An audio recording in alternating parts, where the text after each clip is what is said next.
Hello everybody, welcome back to the disaster that is my garage. Today, we're making actually some really decent progress on the Z4 Maserati conversion. Well, today we're making engine mounts. So let's just get right into it. All right, let's start off with the good news. The good news is the AC compressor actually clears the steering rack, which is awesome. There's like tons and tons and tons of room between the steering rack and the AC. The lines actually hook up on top of the pump here as opposed to in the back. So all the lines can run like out this way and then whichever way they need to go from there. I had to chop the stock headers or manifolds or whatever you want to call them to get them in the car so that I can start making engine mounts. I already have these plates that I ordered from Send Cut Send. So a little bit of 3/16 here, a little bit of 3/16 down here. And I just need to bridge the two for now, but I needed this stuff in place so I at least have a reference of what I need to work around. Passenger side is all good news. There is tons and tons and tons of room up there between the engine mount and the mount that goes on the engine. So I just need to make some bridges, there. So I'm going to make some really cheesy chintzy bridges to start off with, just to locate the plates, and then I'm going to pull them out, and then I'm going to make them a little bit stronger on the bench. I also went through and used like centers of the frame rails here on either side to locate center so that I had the engine as close to the center line as possible, and kind of marked all that stuff all the way up. So I think the engine is centered. I did come up with a solution for this, and I think I'm going to modify the tabs on the steering rack, or to hold the steering rack. And then we're going to use some shorter bolts here where the oil pan bolts on. Yeah, I'm just going to put in some shorter bolts there, something maybe like a button head to fasten that. I think we're getting pretty close. I did also order some new BMW Z4 engine mounts. So hopefully I build these mounts to the old collapse standard. And then when I put the new mounts in, I put the engine down on the new mounts and it sits just a bit higher than these things are currently. We're not doing math here. We're doing hope. I got a bucket of hopium I'm dumping into this thing. So I've already dug the welder out, got that all set up. Hopefully I have enough gas. That's one of those things I didn't check. Do I have enough gas in the welder? Oh yeah, plenty. Look at that. Look at that. That's enough for some tack welds. This was some pretty cheap stuff I got at the metal supermarket. It's just some metal rod. I figured this would probably work. Just cut up some of this in some chunks and weld it into the, can I do it? Weld it into the gap there between the engine mount and the mount for the engine. I got to come up with a better term. This is not working.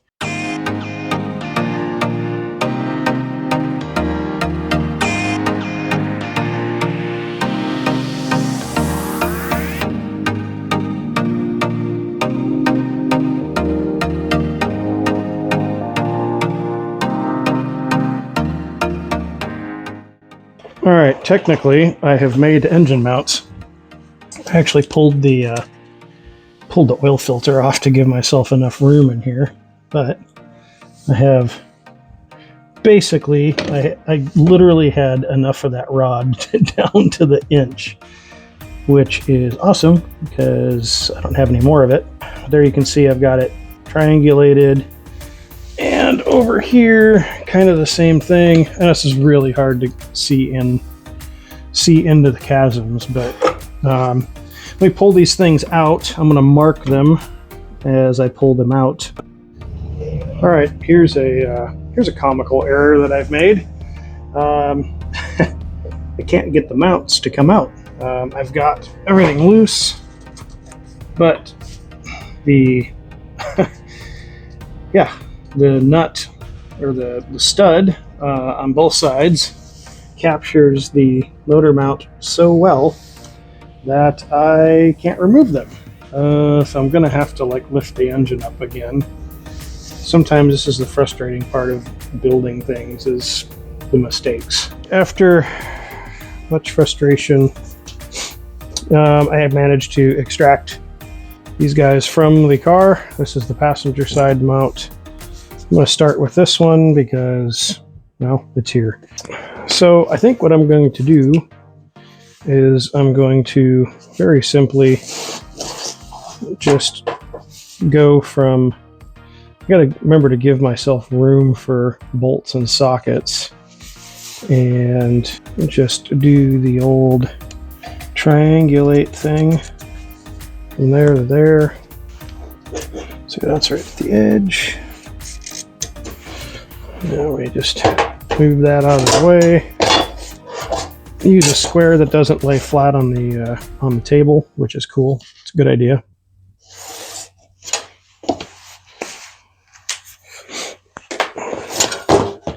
And then we just start making templates this way, doing a little cardboard design, transfer it to metal, weld it in, transfer that to metal. Once I have that, I can come across the top, do one from here to here, and then I can triangulate in on one of the sides. I won't be able to do all the sides because I need to leave room for the stud, which has already caused me grief, so I don't want to have to revisit that again. I'm sure there's better ways to do this, but I don't know what they are. All right, you guys know all about, well, I hope you know all about this step in the process, because if you do, you're probably better at it than I am. I'm not a fabricator, but I am making engine mounts. So maybe I am a fabricator. Some of my finest tracing skills, which really aren't that fine. I seem to be remembering, much like riding a bicycle, I seem to be remembering how to do some of this from when I've done it before. It's good when you drop it in the center of the unit and then you can't get it out. It's a good feeling. But slowly we're making sense of all this. You may be asking yourself, why am I not using a straight edge? Well, fortunately, the pieces I've been working on have quite a few straight edges. So I can fudge a little bit with the straight edge on cutting the metal. I'm able to go cut this out of metal and then box it in. And then the plan is, once I have this all welded up and actually looking pretty, is since this is the driver's side and it mounts this way in the car, I'm going to come in here and right about here, I'm going to drill a hole that goes straight down to the nut that goes onto the hydraulic mount, so that I can just come in through the top with the socket and right down there. Unfortunately, I don't have stuff to do like dimpled eyes on any of this, so I can't make it look really nice. I feel bad, but I'm just an amateur dude doing this in my garage at home, so I don't have a lot of the fancy fabrication tools. I'm literally doing this with like scissors and an angle grinder and a flap wheel. And see, this is what I was talking about. I can use one of the ends of the metal that's already, I know, is straight as a straight edge. I just used a straight edge here between the 2 points. Okay, after admittedly some trimming, hopefully this will drop right in here. Now I did leave a bit of a gap because this is thicker metal and my welder's not the greatest. It's a pretty good welder, don't get me wrong, but it's not built for really thick steel. It's a sheet metal welder that goes up to 3/16 reluctantly. So you can see there, Beveled the edges a little bit with my grinding wheel, and that should give me good penetration. I'm scared to show you guys the other mount that I did first. I'm going to have to grind a bunch of welds back and redo them because it looks like trash. Let me tack this, and then I'll take a look at it and see where I need to make some trimming. Then I'll just weld her all up.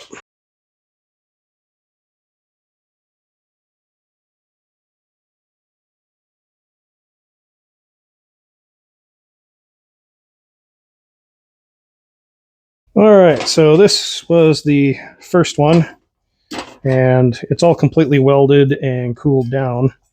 The other one is over here and still smoking hot.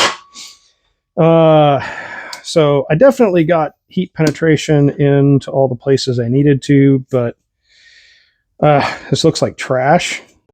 All right, I am tired and embarrassed and happy and all that at the same time. So obviously tired from doing this. This is which one? Driver's side one came out pretty good. I think I'm pretty happy with how this is. I hope this will be strong enough. I'm going to let all this stuff cool, and I'm going to take a break overnight, and then I will drill the hole for the engine mount. Here are the engine mounts, for better, for worse. I'm happy that they're engine mounts. Some of you people that do this for a living are smashing your televisions right now. We're going to run them. We're going to see what happens. I think they're strong enough. I hope they are. I need to be able to get this socket inside of it, so I need to make an access hole. I now have two brand new. Well, these are one new, one used. The other one's still in the box.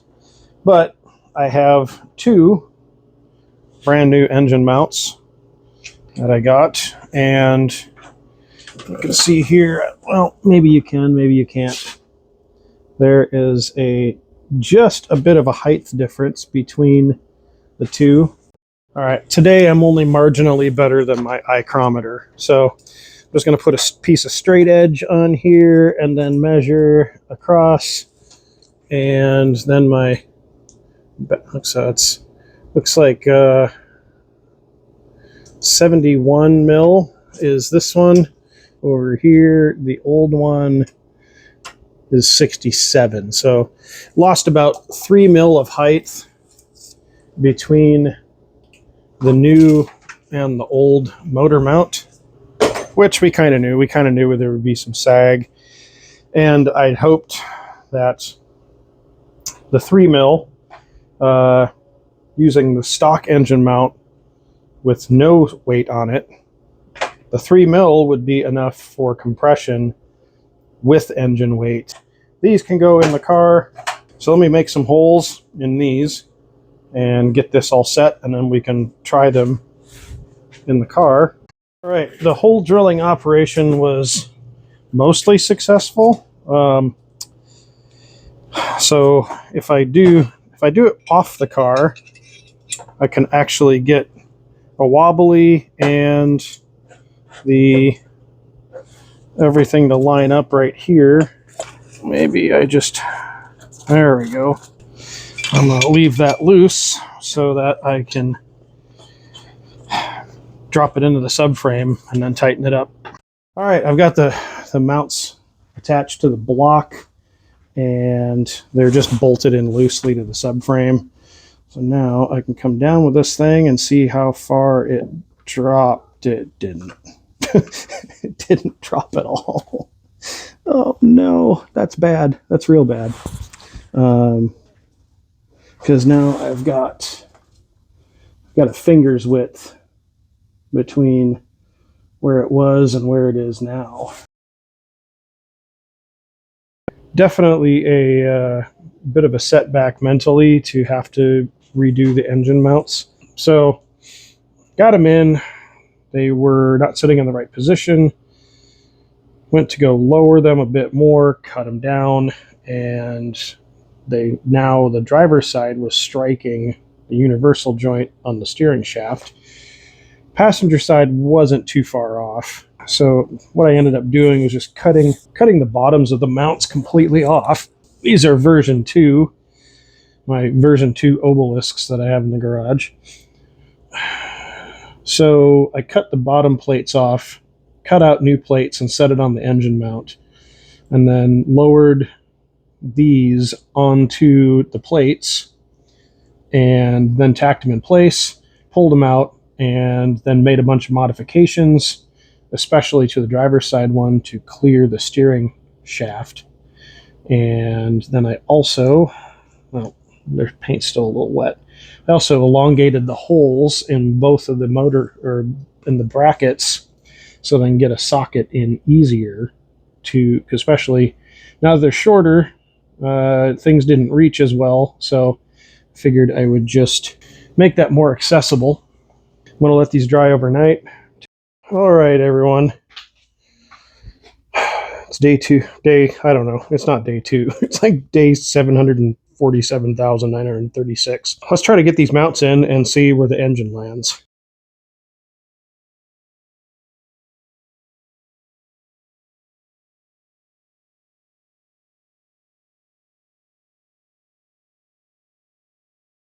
I think version 2.0 worked out a lot better. I've got clearance for the rack. I got clearance for the steering shaft. Not a lot, but I do have clearance there. Of course, there's plenty of room over on this side. I do need to open up the holes a little bit more in the bracket, because I can't quite, I don't know if I'll be able to show it. Yeah, can't quite get the bolt on. So where does that leave me? Well, better than I was a few days ago, that's for sure. I do have a touch bit more room down here than I'd hoped to have. You can see I've got clearance just barely for the oil pan. Bolts between there and the subframe connector to the steering rack. Obviously, I have the steering rack clearanced now. So that did bring the engine, the front, up probably 1/8 of an inch further than I wanted to. I should have room now down here. So that means we get to move on to the transmission mount. Let's slip under the car and see what we've got. All right, so here is what we're working with underneath. This is an aftermarket poly mount that bolts to the bottom of the CD009. And then I have these holes here, these and those, that I can all use to tie in to this mount. So I'm basically going to make, I'm going to admittedly copy someone else that has already kind of figured a bunch of this stuff out. I've looked online. There's a bunch of designs for mounts and stuff like that. They all kind of are similar. So I am going to use these two here, the rearward most mounts in the body, and this poly mount, and we are going to tie all of this in together. It should be really easy. Let me do some cardboard prototyping and come up with a plan. I think I know how I'm going to make it work. Well, what do we have here? If I didn't know any better, I'd say this is a completely mounted F136 and a CD009. Don't get me wrong, there is a ton of stuff that needs to happen before we can even closely consider this thing a runner. But let's look at how far we've gotten already. Got the engine in. We have got it sitting on the rubber mounts, the BMW rubber mounts, that is. All right, let's take a look at my handiwork. So there we go. We've got so I used all 3 of the bolts on the underside of the body. All right, so I used all three of the underbody bolts on both sides. Might be slightly overkill, and then boxed in the ends there and did the crossbars across there tied into the billet mount. And yeah, everything's in here, everything's supported. The oil pan clears the front subframe. Next step is to order more parts and take this engine and transmission out so I can fix all the sheet metal in here that I've cut away. So next step, order more parts. All right. There is still loads to do. But this is like really good progress. I'm super happy. No, I won't say that. I'm happy with how this came out. It could have been better, but given my fabricating skills and what I'm working with, this is pretty good. I'm not going to lie. What's the next steps? Well, I guess you'll have to wait until next video to find out. But it involves engine and transmission coming out, and then we're going to be fixing the firewall, fixing the transmission tunnel, basically patching up all the stuff that I've already made a mess of, and getting the reinforcements back in the chassis that the factory had in there, or at least as close as I can to approximate that.